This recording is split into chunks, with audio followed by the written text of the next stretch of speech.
ঈদৰ নামাজ আদায় কৰি কলা বস্ত্ৰ পৰিধান কৰি মুছলিম ছাত্ৰ সন্থাৰ প্ৰতিবাদ।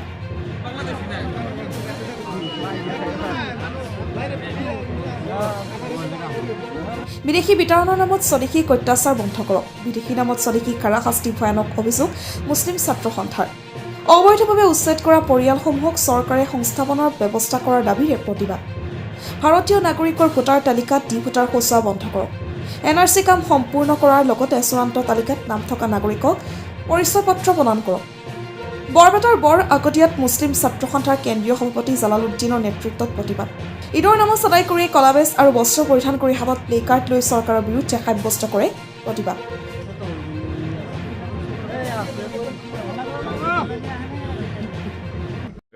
প্ৰথমে আমি আচলতে বিশ্ববাসীক লগতে অসমবাসীক ইছলাম ধৰ্মাৱলম্বী লোকসকলক ঈদুল আজহাৰ পবিত্ৰ শুভেচ্ছা জ্ঞাপন কৰিছোঁ। তাৰ লগে লগে আমি মুছলিম ছাত্ৰ সন্থা অসম লগতে আমাৰ সংখ্যালঘু দল সংগঠনৰ এক সিদ্ধান্ত মৰ্মে আজি আমি গোটেই অসমত কলা বেজ পৰিধান কৰি আৰু হাতত প্লেকাৰ্ড লৈ কেনে নমাজ পঢ়াৰ পূৰ্বে আমি এটা মৌনতাৰে প্ৰতিবাদী কাৰ্যসূচী লৈছোঁ। আপোনালোকে দেখিব পাইছে যে ভাৰতত এতিয়া আচলতে ভাৰতবৰ্ষৰ যি গণতান্ত্ৰিক দেশ, এই দেশৰ সংবিধান এতিয়া বিপদত। সংবিধান বিপদৰ সময়ত অসমৰ মুছলমান সমাজে ওলাই আহিছে। পবিত্ৰখনত নেদেখাজনৰ ওচৰত আমি দুৱা মাগিছোঁ আৰু আপোনালোকৰ জৰিয়তে অসমবাসীক আমি জনাব বিচাৰিছোঁ, ভাৰত চৰকাৰক আমি জনাব বিচাৰিছোঁ, ৰাজ্য চৰকাৰক আমি জনাব বিচাৰিছোঁ যে অসমৰ মুছলমান একত্ৰিত হৈছে। অসমৰ মুছলমানৰ ওপৰত যি অত্যাচাৰ, সেই নাগৰিকত্বৰ ওপৰতে হওক, উচ্ছেদৰ নামতে হওক, একমাত্ৰ মুছলমান হোৱা হেতুকে আচলতে আমাক যি অত্যাচাৰ কৰা হৈ আছে, এই অত্যাচাৰৰ বিৰুদ্ধে আচলতে আজিৰ এই প্ৰতিবাদী কাৰ্যসূচী আমি ৰূপায়ণ কৰিলোঁ। আমি প্ৰতিবাদী কাৰ্যসূচীৰ জৰিয়তে আমি বুজাই দিব বিচাৰিছোঁ যে আমি আচলতে ঐক্যবদ্ধ হ'বলৈ আমি সক্ষম হৈছোঁ। আজি আমাৰ খেতিত কাম কৰাৰ পৰা আৰম্ভ কৰি ৰিক্সাৱালাৰ পৰা আৰম্ভ কৰাৰ পৰি চাকৰিয়াল হওঁতেও আচলতে আমাৰ লগত আচলতে ঐক্যবদ্ধ হৈ থিয় দিছে।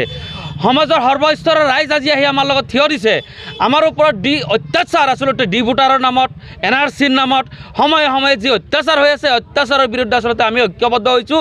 গতিকে ৰাজ্যৰ পৰা এটা দাবী আহিছে যে ৰাজ্য চৰকাৰে হওক, কেন্দ্ৰীয় চৰকাৰে হওক আৰু অসম চৰকাৰৰ যি বৰ্ডাৰ ব্ৰাঞ্চৰ যিটো মই মতালি আচলতে, এই মই মতালিৰ বিৰুদ্ধে আচলতে আমি ঐক্যবদ্ধ হৈছোঁ। গতিকে আমাৰ NRC লাগে। NRCৰ ফাইনেল যিটো ষ্টেজত আছিলে, যিখিনি ফাইনেল লিষ্টত সোমাইছে, তেওঁলোকক কাৰ্ড দিবলৈ, আই কাৰ্ড দিবলৈ আমি দাবী জনাইছোঁ। ডি ভোটাৰসকলক আচলতে অতি সোনকালে ডিমুক্ত ভোটাৰ তালিকা গঠন কৰিব লাগে। আমি দাবী কৰিছোঁ যে স্বদেশীসকলক বিদেশী বিতৰণৰ নামত অত্যাচাৰ কৰা বন্ধ হ'ব লাগে। একমাত্ৰ মুছলমান হোৱা হেতুকে, টুপি পিন্ধা হেতুকে, লুংগি পিন্ধা হেতুকে তেওঁলোকক অত্যাচাৰ বন্ধ হ'ব লাগে।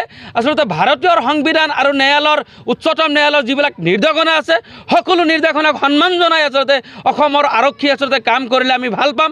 অন্যথাই আচলতে ইয়াৰ পৰৱৰ্তী সময়ত আচলতে ইয়াতকৈ ভয়াৱহ আন্দোলন কাৰ্যসূচী মুছলিম ছাত্ৰ সন্থা তথা অসমৰ দল সংগঠন ঐক্যবদ্ধ হৈ আচলতে আমি কৰিবলৈ বাধ্য হ'ম।